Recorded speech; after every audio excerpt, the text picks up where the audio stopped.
chapter in John. It's about a fishing trip. Anybody else do any fishing? Anybody else as bad at fishing as me? I always say I like to go because I like to go with my grandchildren. But I always say it would be more productive if I just took all the worms, threw them in the water, and went to Walmart and bought some fish. It would be like so much better. But the disciples had that kind of experience. It said after this, Jesus revealed himself to the disciples by the Sea of Tiberias, and it was in this way. Simon Peter, Thomas called the twin, Nathanael of Cana in Galilee, the sons of Zebedee, and two others of his disciples were together. And Simon Peter said, "I'm going fishing." They said to him, "We will go with you." They went out and got into a boat, but that night they caught nothing. Zero. They didn't catch a single fish. And at least four of these that we know of were professional fishermen. So these weren't just like some kind of guys like me and Barry who just throw a hook in the water and pray. You know, these guys knew what they were doing, but they didn't catch a single fish at the best time when it was to go fishing, which was at night. But just as day was breaking, Jesus stood on the shore. Yet the disciples did not know that it was Jesus.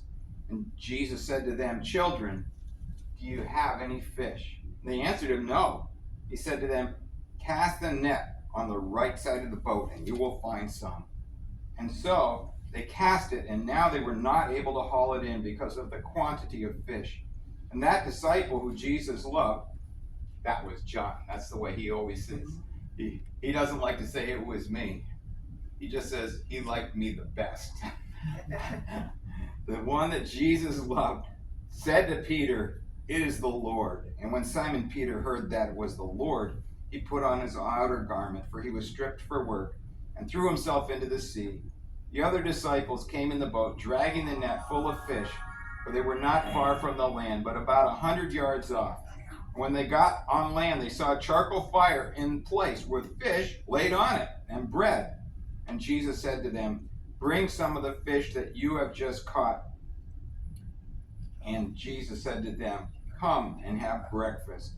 Now none of the disciples dared ask him, "Who are you?" because they knew it was the Lord. I wrote a little something about this. I called it Breakfast with Jesus. You know, some of us, we're like those disciples. We're out fishing. We're fishing for things that we're hoping for, that we're praying for in our family, in our neighborhood, maybe in our church, people that we're concerned about. And sometimes, you know what it feels like? It feels like we've been out all night long and we caught nothing. We've got nothing to show for all the time, the tears, the labors, the prayers that we've put in. But the good news is that while we're out fishing, Jesus is fishing too. Did you know Jesus was fishing? Because it says when they got to land, Jesus already had some fish. And it was not only, he already had it, but he caught it. He cleaned it, he cut it up, and he cooked it. All while they were out catching nothing at all. And not only that, but during the night, Jesus was up. And I've seen my wife make bread. Now, I don't know how Jesus made bread, but it said he made some bread. It didn't say that he spoke and said, "Let there be bread." It said that he had some bread prepared. He'd been out kneading the bread dough. You got to let it rise. You got to knead it down again. You got to let it rise again. You got to put it on the fire and hope you don't burn it. And he had these all prepared for the disciples. So all night long, while they were working and getting nothing accomplished, Jesus was awake and he was working too. Do you know Jesus is working for you and for me? Jesus didn't go to heaven to retire. That's not like his retirement home where God the Father said, "Okay, I've got a great suite here for you to just relax. Now you've done all the work, you've suffered, you've given everything.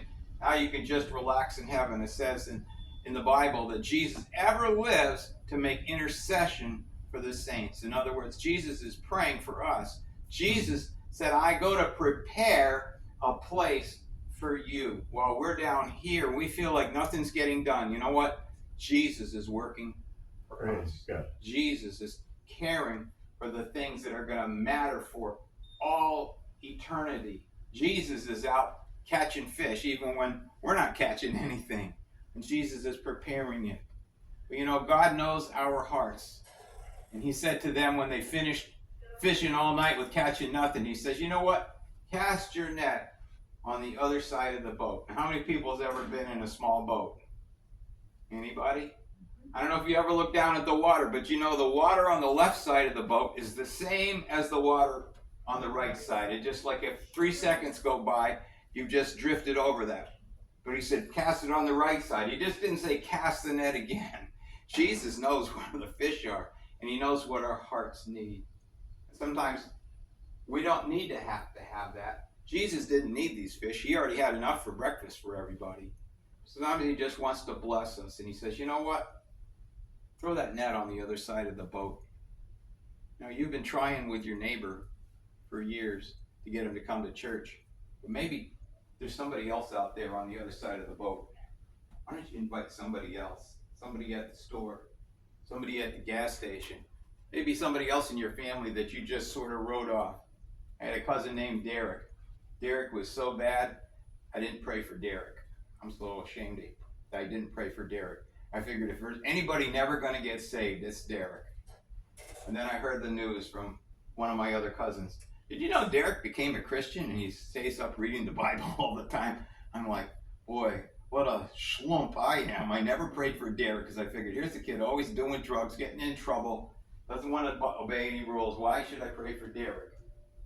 My sister said I wouldn't go across the street to talk to Derek. He wasn't everybody's favorite cousin, but you know, Derek found Jesus. You know, I should have cast my net on the other side of the boat. It says, and when they did this, they found that there were so many that they couldn't even bring in the net.